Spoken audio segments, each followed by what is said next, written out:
अब आगे नीचे हॉल में मालिनी जी महिका से मिल रही थी। महिका को भी उनसे मिलकर बहुत अच्छा लग रहा था। मालिनी जी ने नम आंखों से महिका के सर को प्यार से सहलाते हुए कहा, असम को प्यारा किरी, हो सके तो मुझे माफ कर देना। महिका ने उनके आंसू साफ करते हुए कहा, आपको माफी मांगने की कोई जरूरत नहीं है। माफी वो मांगता है जिसने कुछ गलत किया होता है, जिसे अफसोस होता है। क्या मुझसे मिलने का आपको अफसोस है? मालिनी जी ने जल्दी से कहा, नहीं बिल्कुल नहीं, माफी तो मैं उस दिन के लिए मांग रही हूं। महिका ने उन्हें देखते हुए कहा, मानिते आंटी, आप अपने मन में कोई अफसोस मत रखिए, बल्कि गलती तो मेरी थी। माफी तो मुझे मांगनी चाहिए थी। आखिर झूठ बोला था मैंने आपसे, जबकि आपने तो हमें बिल्कुल अपनी बेटी की तरह प्यार किया है, हमेशा हमारा ख्याल रखा है।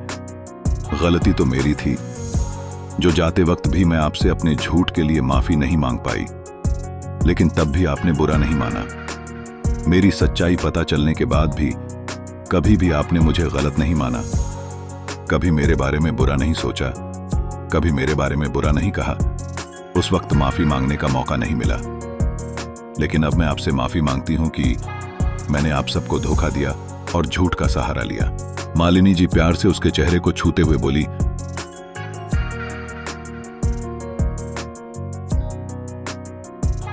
या किश, अभी तुमने ही तो कहा माफी वही मांगता जिसने गलती की होती है, लेकिन तुमने कभी कोई गलती नहीं की जैसी थी। हमारे साथ भी वैसी ही रही, सिर्फ तुमने अपनी पहचान छुपाई थी। इसके अलावा तुमने कुछ गलत नहीं किया। हमेशा हम सबके बारे में सोचा, हम सबकी ना जाने कितनी ही बार तुमने मदद की। इससे यह पता चलता है कि तुम दिल की एकदम साफ हो। तुम्हें यह बिल्कुल नहीं सोचना चाहिए, जो हो गया उसे बीत जाने दो। अब तुम्हें सही सलामत देखकर बहुत अच्छा लग रहा है। भगवान तुम्हें सारी खुशियां दें। इतना कहकर उन्होंने प्यार से महिका का सर चूम लिया। महिका हल्के से मुस्कुरा दी। ताहिरी उनके पास आते हुए बोली, आंटी, आपको आपकी फेवरेट मही मिल गई तो आप मुझे भूल गई। मुझसे तो कोई प्यार ही नहीं करता। आपने एक बार भी मेरे सर को नहीं चूमा। मालिनी जी ने हंसते हुए उसके चेहरे को छूते हुए कहा, मैंने तो तुम्हें सबसे ज्यादा याद किया और तुम्हारा सर चूमने के लिए यहां और कोई भी है। इतना कहकर उन्होंने ताहिरी को मिसेस मेहरा से मिलाया। ताहिरी को पता था कि वो रोनित की मां है, इसलिए वो कब से उनसे नजरें चुरा रही थी, लेकिन आखिर में वो उनसे मिल ही गई। कुछ देर तक वो उनसे शर्माते शर्माते बात कर रही थी, लेकिन ये उससे ज्यादा देर तक नहीं हो सका, तो वो वापस अपने अवतार में आकर उनके साथ भी मजाक करने लगी, क्योंकि मिसेस मेहरा भी बिल्कुल मालिनी जी की तरह थी, हंसमुख और मजाकिया। उनकी तो कोई बेटी ही नहीं थी। संजू थी, लेकिन वो हमेशा उनके साथ नहीं रह सकती थी, इसलिए उन्हें ताहिरी से मिलकर बहुत अच्छा लगा। वही दूर से रोनित ताहिरी को घूरे जा रहा था। कितनी देर हो गई थी, लेकिन वो उस पर ध्यान दे ही नहीं रही थी और ना उसे ताहिरी से मिलने का कोई मौका मिल रहा था। तभी सबको वापस हंसराज जी और रंजीत जी के झगड़ने की बात सुनाई दी। महिका रंजीत के पास चली गई। महिका को देखकर रंजीत चुप हो गए। आयान जो अपने फोन पर बात कर रहा था, वो भी झगड़ने की बात सुनकर उनके पास चला गया। यश जी ने आयान से थोड़ा गुस्से में कहा,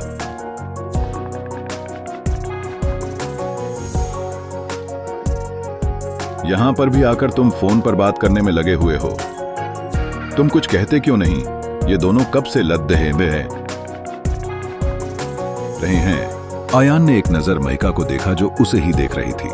महिका ने रंजीत से कुछ भी नहीं कहा था। आयान महिका को देखकर मन ही मन मुस्कुरा दिया। उसने रंजीत से कहा, देखिए, मैं वो नहीं महसूस कर सकता था जो आप करते हैं, लेकिन एक बात है जो हम दोनों में एक जैसी है। रंजीत ने मुंह बनाते हुए उसे देखा। आयान ने उन्हें देखकर महिका को देखते हुए कहा, यही कि आप और मैं आपकी प्रिंसेस से बहुत प्यार करते हैं। ये सुनकर सब आंखें फाड़ दें आयान को देखने लगे। आयान सरेआम अपने प्यार का ऐलान कर रहा था। आयान ने आगे रंजीत से कहा, देखिए, मैं ज्यादा नहीं कहूंगा, बस इतना कहूंगा कि मैंने आज तक सिर्फ एक ही लद्दाखी के बारे में सोचा, या सिर्फ एक ही लद्दाखी मेरे दिल उतरी है। आप जानते हैं, मुझे मेरा काम जानते हैं, मैं ये नहीं कहूंगा कि मैं हर वक्त आपकी प्रिंसेस का ध्यान रखूंगा या उसके पल पल साथ रहूंगा। मैं अब भी यही कहूंगा कि मेरी जिंदगी का ज्यादा समय मेरी ड्यूटी पर ही बीतेगा। सबसे पहले मेरे लिए मेरा फर्ज ही आएगा, उसके आगे मैं किसी को नहीं देखूंगा। अयान की बात सुनकर रंजीत ने पहले अयान से चिढ़ते हुए कहा, मैं तुमसे ज्यादा अपनी बेटी से प्यार करता हूं। फिर वो हैरानी से महिका से कहा, देखा तुमने खुद, ये तुम्हें बिल्कुल भी नहीं चाहता, अब भी तुम्हें लास्ट में रखने के लिए कह रहा है। इसके लिए सिर्फ और सिर्फ इसका फर्ज ही सब कुछ है। ये तो वो आगे बोलने जा रहे थे कि वो महिका की मुस्कान को देखकर रुक गए, जो अभी भी सिर्फ अयान को देख रही थी। उसे अयान की बात से कोई फर्क नहीं। बड़ी दिद्दा, अयान किसी और लद्दहक्की के बारे में नहीं, बल्कि अपने फर्ज के बारे में कह रहा था, और वो अयान की इसी ईमानदारी की तो दीवानी थी। अयान को पाना उसके लिए पूरे जहां को पाने जैसा था। तीते जहां को प्यानांबे। महिका को देखकर रंजीत समझ गए थे कि उससे कुछ भी कहना बेकार था, इसलिए उनका चेहरा गुस्से से भर चुका था। तभी महिका ने अयान को देखते हुए ही कहा, अंकल, आपको नहीं लगता कि इनके जैसा कभी कोई आपको कहीं और नहीं मिलेगा? डेडा भी तो ऐसे ही थे। रंजीत ने चिढ़ते हुए कहा, तुम समझ नहीं रही हो, मुझे तुम्हारे लिए ऐसा कोई चाहिए जो हर पल तुम्हारा ध्यान रख सकें, जो हमेशा तुम्हारे साथ रह सकें। तुम वही डिजर्व करती हो। अयान ने रंजीत से मुस्कुराते हुए कहा, क्या आपको प्रिंसेस इतनी कमजोर लगती है जिसे हर पल किसी के सहारे की जरूरत हो? आप तो मुझसे ज्यादा प्यार करते हैं, तो आपको मुझसे ज्यादा पता होगा, लेकिन शायद मैं गलत था। आप तो अपनी बेटी को बहुत कमजोर मानते हैं, लेकिन मैं ऐसा नहीं मानता। अयान की बात सुनकर और रंजीत और गुस्सा हो गए। उन्होंने गुस्से से अयान से कहा, दूसरी सी डिंग, अब तो मुझे तुम बिल्कुल भी पसंद नहीं हो। हसन राज जी ने रंजीत से कहा, बुम को शरीशी ये की बहुत हो गया है तुम्हारा। हम सब तुम्हें कब से समझा रहे हैं। ये बात तुम भी अच्छी तरह से जानते हो कि अयान जैसा दामाद तुम्हें पूरी दुनिया में नहीं मिलेगा। लेकिन रंजीत ने गुस्से से अपना चेहरा फेर लिया। हसन राज जी को रंजीत पर बहुत गुस्सा आ रहा था। उन्होंने महिका से कहा, कि महिका बेटा, तुम्हें इसकी सुनने की जरूरत नहीं है। ये तो चाहता ही नहीं है। तुम्हें इसकी परमिशन लेने की जरूरत नहीं है। हंसराज जी की बात सुनकर महिका के चेहरे के एक्सप्रेशन बदल गए। तभी अयान ने हसन राज जी से कहा, दादाजी, वो महिका के पिता की तरह है। उन्होंने उसे बड्डा किया है। उन्होंने एक पिता का आज तक बिना किसी स्वार्थ के अपना फर्ज निभाया है। वो उसके पिता नहीं है, लेकिन फिर भी उन्होंने एक पिता से कम प्यार नहीं किया है। तो फिर उनकी परमिशन लेना कैसे जरूरी नहीं है, जबकि उनका आशीर्वाद ना ही सिर्फ महिका के लिए बल्कि मेरे लिए भी बहुत जरूरी है। अयान की बात सुनकर रंजीत ने टेढ़ी नजरों से उसे देखा। मुकेश ने रंजीत के कान में कहा, देखा कितना समझदार है, इसने तुम्हारी साइड ली। रंजीत ने कुछ नहीं कहा। अयान को रंजीत की साइड लेते देख हंसराज जी गुस्से से रंजीत को घूरने लगे। अयान ने एक नजर महिका को देखा, जो अब इन सब ड्रामा को बर्दाश्त नहीं कर सकती थी। कब से वो ये तमाशा देख रही थी। उसे ये सब पसंद नहीं था, लेकिन वो रंजीत और हसन राज जी की बहुत इज्जत करती थी, इसलिए वो चुप थी। अयान ने रंजीत से कहा, ठीक है, आप मुझे बताइए, मैं ऐसा क्या करूं जिससे आपको मुझ पर यकीन हो जाए। मैं सब कुछ करने के लिए तैयार हूं। अयान की बात सुनकर सब उसे देखने लगे। यश जी ने अयान से कहा, तुम्हें कुछ करने की जरूरत नहीं है। तुमने काफी वक्त बाद छुट्टी ली है और तुमने ठीक से अब तक आराम भी नहीं किया है। अयान ने महिका को देखते हुए कहा, मैं और समय बर्बाद नहीं करना चाहता। फिर वो रंजीत को देखते हुए बोला, मैं वो सब करूंगा जिससे आपको ये यकीन हो जाएगा कि मैं आपकी प्रिंसेस के लिए काबिल हूं और आप खुशी खुशी मुझे अपनाएंगे। वही महिका कुछ बोलने वाली थी कि रंजीत ने महिका का हाथ पकड़ी अच लिया और अयान को देखते हुए कहा,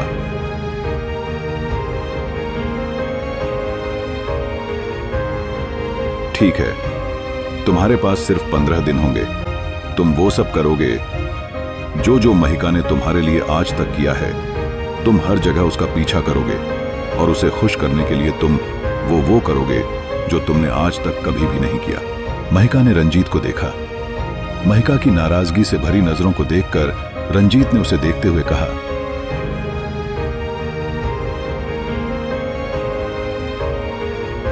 मैं उसे मौका दे रहा हूं। अगर तुम्हारे मन में मेरे लिए जरा सी भी इज्जत है तो मुझे वो करने दो। मैं चाहता हूं और इसमें तुम बीच में नहीं आओगी। क्या मैं तुम्हारे बारे में सोच नहीं सकता? क्या मुझे इतना सा भी हक नहीं है? ताहिरी ने रंजीत को देखते हुए अपने मन में कहा, कितने चालाक है ये।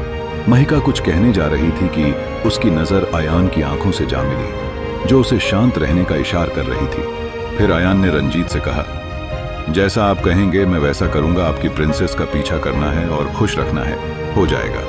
हसन राज जी ने चिढ़ते हुए कहा, क्या बच्चों वाले काम है? पहले तो खुद ही मना कर रहा है, फिर खुद ही महिका का पीछा करने के लिए कह रहा है। रंजीत ने एक टेढ़ी मुस्कान करते हुए हसन राज जी और आयान से कहा,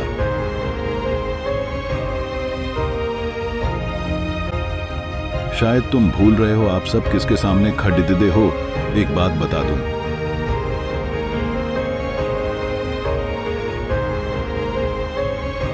एस का पीछा करना इतना आसान नहीं है। फिर वो आयान को देखते हुए बोले, अगर तुम ये सोच रहे हो कि MS खुद तुम्हारे सामने आएगी तो इसे भूल जाओ, क्योंकि तुमने आज तक सिर्फ S की पावर देखी है। अब तुम मेरी पावर देखोगे। उसका पीछा करना तो दूर, उसे खुश करना तो दूर की बात है। अब से उसकी झलक तक तुम्हें मुश्किल से मिलेगी। रंजीत की बात सुनकर सिर्फ ताहिरी ही नहीं बल्कि सुमन काकी और मुकेश जी भी बुरी तरह से कंफ्यूज हो गए थे। आखिर रंजीत किस पावर की बात कर रहा था? वो तीनों अच्छे से जानते थे कि चाहे रंजीत के पास कितनी ही पावर हो, इससे महिका को कोई फर्क नहीं। पुडी डी की दियचता उसने आज तक सिर्फ अपने मन की थी और उसे करने से रंजीत भी नहीं रोक पाए। चाहे उन्होंने जमीन आसमान एक कर दिया हो, फिर भी वो कभी महिका को नहीं रोक पाए। तो अब कैसे रोक सकते थे, जबकि महिका के आगे रंजीत की भी नहीं चलती थी। और रंजीत की बात पर महिका ने कुछ कहा भी नहीं। ताहिरी ने महिका को देखते हुए कहा, ये आज इन बुढ़े की बात कैसे मान रही है? ये कुछ कह क्यों नहीं रही? आयान ने रंजीत को देखा, फिर उसने महिका को देखा। वो महिका को देखकर हल्का सा हंस दिया, जिसे देखकर एक पल के लिए महिका की भौहें सिकुड़ गईं। आयान ने रंजीत से कहा, मैं तैयार हूं। रंजीत ने एक गहरी सांस लेकर कहा,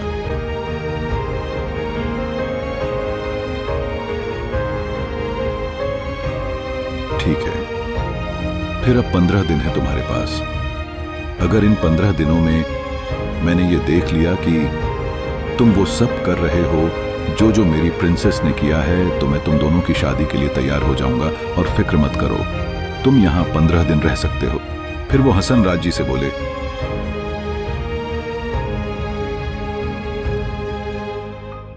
अगर आप चाहे तो आप सब भी 15 दिन यहां रह सकते हो। हमारे यहां बहुत जगह है। आखिर शिवांश सिंह के घर आए हो। फिर उन्होंने रोनित के पास चले गए। उन्होंने रोनित को देखते हुए कहा, ताही भी मेरी बेटी है। यह सुनकर ताहिरी ने जल्दी से कहा, मैं नहीं हूं इनकी बेटी। यह सुनकर सब ताहिरी को देखने लगे, लेकिन ताहिरी को कोई फर्क नहीं पड़ा। रंजीत ने हल्का सा हंसकर मिस्टर मेहरा मिसेस मेहरा से कहा, बसुको की बतेसुला आम बिसेन है। आपका बहुत बहुत धन्यवाद कि आप यहां आए। और ताहिरी मेरे लिए मही की तरह है। दोनों मेरी सगी बेटी नहीं है, लेकिन दोनों ही मेरे लिए उससे बढ़कर है। और ताही ने जो कहा है उसका मतलब बस इतना है कि वो सब कुछ सिर्फ मही को मानती है और उसने आज तक सिर्फ उसी की बात सुनी है। अगर ताहिरी के लिए यहां कभी कोई फैसला लिया गया है तो वो सिर्फ मही ने लिया है और ये फैसला भी वही लेंगी। चाहे मैं जो कहूं ताही मही के अलावा और किसी की नहीं सुनेगी। अगर आप सच में ताहिरी को बहू बनाना चाहते हैं तो इसके लिए फैसला भी मही ही लेंगी कि उसे मेजर रोनित ताहिरी के लिए पसंद है कि नहीं। फिर उन्होंने रोनित को देखते हुए कहा, ये क्या समय थी, मुझे तुम पसंद हो लेकिन मैं कुछ नहीं कर सकता था। अगर तुम्हें किसी को मनाने की जरूरत है तो वो प्रिंसेस है। अगर तुम दोनों के लिए उसकी हाँ है तो मेरी हाँ है। इतना तो जानते ही हो कि ताही के लिए मही क्या है, तो बिना सोचे है। ये सुनकर सब महिका को देखने लगे, ताहिरी भी। लेकिन महिका को चुप देखकर ताहिरी की आंखें छोटी हो गईं। रंजित ने मुस्कुराकर रोनित से कहा, दिम को खो किताबे पो कुलदम है, तुम उसे पसंद नहीं हो। यह सुनकर रोनित ने महिका को देखा। रंजित ने रोनित के कंधे पर हाथ रखते हुए कहा, तुम भी अपने दोस्त के साथ मिलकर 15 दिन मेहनत करो। इतना कहकर वो हंस दिए। रोनित ने ताहिरी को देखा जो उसे ही देख रही थी। उसे तो कुछ समझ ही नहीं आ रहा था